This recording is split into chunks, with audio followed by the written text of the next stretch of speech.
I was always aware of being an artist, and at 8 years old, I knew that absolutely I was going to do that for the rest of my life. I'm considered a painter. I've had shows in New York, LA, and Chicago as a painter. I also was always interested in shapes and forms flying in space.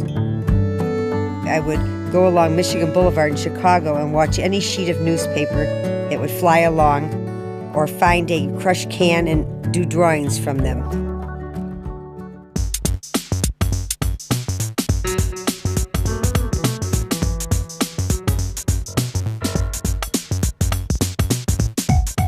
Many of my friends helped me do this installation piece. It was the 5th floor of one building to the 5th floor of another in Skid Row. The street people were very appreciative of this because they said, as one of the homeless men said to me, "You know, lady, this is like a happening, and that's what this neighborhood needs, are more happenings." I didn't use a lot of bright colors because I felt the street is rather gray in itself, and their clothing was gray. And I just thought the glitter was enough to bring a little bit of glitter into their lives. And I didn't want to shock their socks off.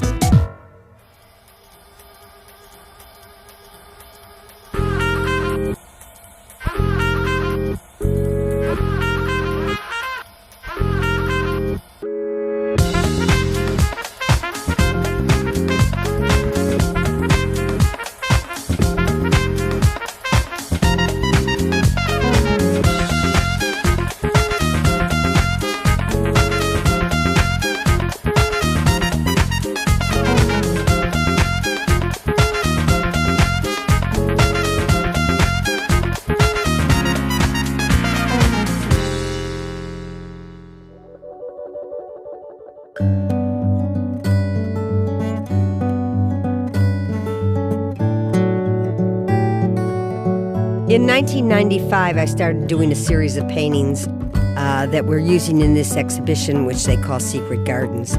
It was related to a previous exhibition, which was called Myths and Offerings. And in that exhibition, I used three-dimensional vessels.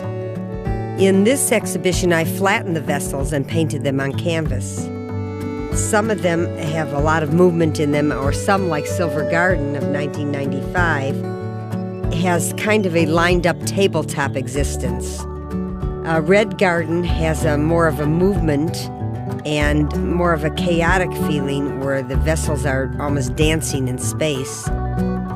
But the cohesive thing about all these paintings are they're really a metaphor for life, not really a garden scene. And of course, you've never seen a red garden, and you've never seen, as in Water Garden, a coexistence of Mesoamerican and Attica vases from the Greek culture. In the painting Water Garden, it shows a building up of civilization. And it shows how the civilization started on the Greek vessel and goes on. So I have coexisting in the same picture many periods of art history that could, of course, not be at the same time. The painting Guston's Garden is interesting because when I finished this painting, I had to name it after Philip Guston. There was just something reminded me, maybe it was a color or something like that, that reminded me of a kind of Philip Guston-ish feeling. It's a wonderful piece because it's both robotic and very ethereal at the same time.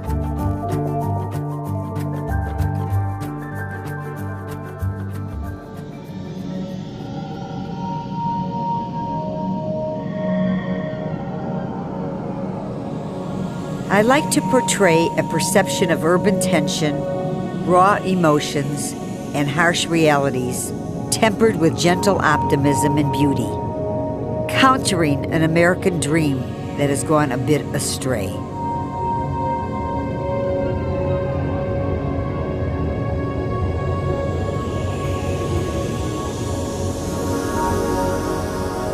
American sensibilities have influenced my life, the hues of my country found in the colors of my canvas.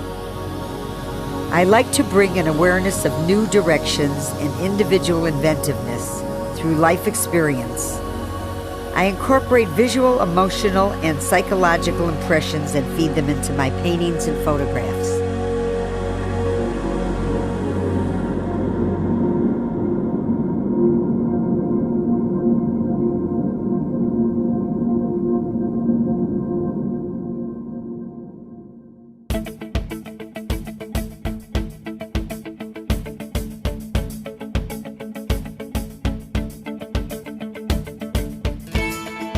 I view my paintings as layers of life and layers of art history. I try to borrow from art history and pay back on the debt by providing a new visual language that hopefully has not been spoken before, or spoken in that particular way or in that visual language.